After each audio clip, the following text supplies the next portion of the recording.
نحطلهاش زيت، ماشي. والتومه يا دوبك تتحمر كده تحميره خفيفه، مش هنسيبها لحد لما تمرر، هتمرر لنا المكرونه معاها. هي تحميره يا دوبك كده خفيفه، ماشي.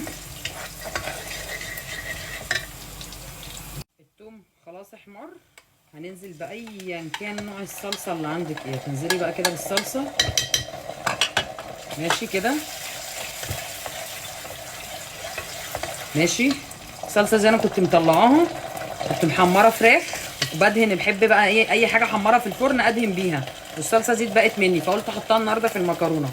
معلقه فلفل اسود، معلقه ملح وفلفل اسود بس، ولا ماجي ولا رشه سكر ولا الاختراعات الغريبه اللي بنشوفها اليومين دول. هنعمل ايه؟ هننزل بشويه ميه صغيرين، شويه ميه صغيرين بس عشان ما تبقاش ايه، ما تبقاش تقيله قوي. هنقلب.